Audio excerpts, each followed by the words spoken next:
Welcome to my YouTube channel story line 2026 में आप सभी का स्वागत है। तो दोस्तों, मैं एक बार फिर से आ गई हूँ एक नई कहानी के साथ। कहानी का नाम है एजेंट करण सिंह, ए डेडली रोमांस।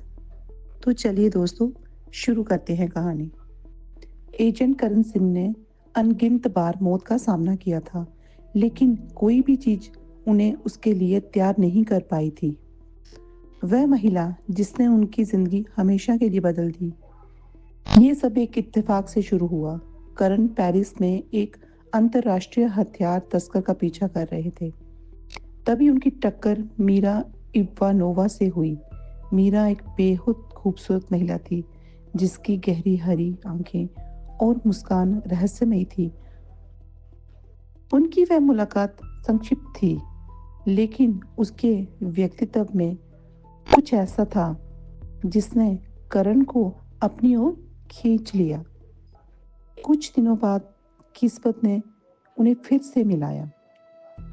इस बार इस्तांबुल के एक आलीशान कैफे में, जहां जहां से बोस्फोरस का नजारा दिखता था।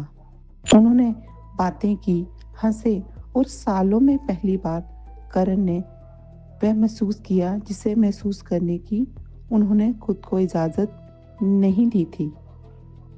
मिशन से परे एक गहरा लगाव। वे नहीं जानते थे कि मीरा भी उन पर उतनी ही बारीकी से नजर रख रही थी, क्योंकि वे सिर्फ एक खूबसूरत अजनबी नहीं थी। वे एक उच्च प्रशिक्षित कातिल थी, जिसे एक दुश्मन खुफिया एजेंसी ने एक ही मकसद से भेजा था: करण सिंह को खत्म करना। दिन हफ्तों में बदल गए और करण और मीरा एक दूसरे के करीब आते गए। वे वीना में नाचे, प्राग में अपने राज साझा किए और सेंटिरोनी में ढलते सूरज का आनंद लिया। हमेशा सतर्क रहने वाले करण को उसके साथ कुछ सच्चा महसूस हुआ। उन्हें जरा भी शक नहीं हुआ। इस्तांबुल की उस रात तक एक रोमांटिक डिनर के बाद मीरा ने बाथरूम जाने का बहाना बनाया। वह उसे अपनी आखिरी आदेश मिला, उसे आज रात ही मार दो। वह हिचकिचाई। करण अलग था।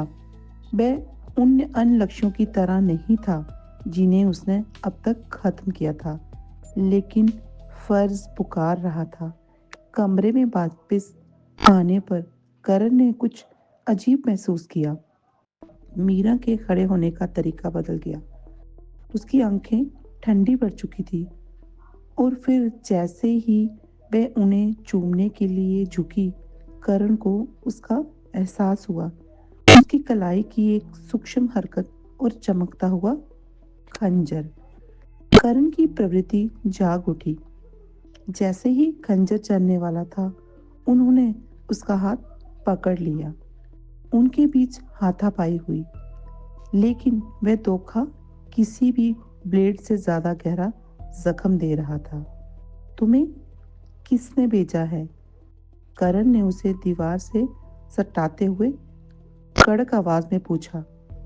मीरा मुस्कुराई, हालांकि उसकी आंखों में कुछ और ही था, पछतावा। क्या तुम्हें सच में लगा था कि ये सब सच है, करण? लेकिन करण उस झूठ के पीछे देख पा रहे थे। ये सच था, और यही बात उसे खतरनाक बना रही थी। इससे पहले कि वह उसे रोक पाते, वह चंगुल से छूटकर रात के अंधेरे में गायब हो गई। महीने बीत गए। करण ने आगे बढ़ने की कोशिश की, लेकिन वह उसे कभी भूल ही नहीं पाए। फिर बर्लिन में एक मिशन के दौरान उन्हें अपनी जेब में एक चिट्ठी मिली। कोई भी उनके इतना करीब नहीं आ सकता था। चिट्ठी में लिखा था, मुझे तुम्हें मारना था, इसके बजाय तुमने मुझे जीने का एहसास कराया। हम फिर मिलेंगे, विपरीत दिशाओं में। करण ने चिट्ठी को मोड़ा, और उनके होठों पर एक हल्की मुस्कान आ गई। प्यार और जंग पहले कभी इतने खतरनाक नहीं रहे थे। तो दोस्तों, ये थी आज की कहानी। अगर आपको हमारी कहानी अच्छी लगे तो हमारे चैनल को लाइक, सब्सक्राइब करना ना भूलें।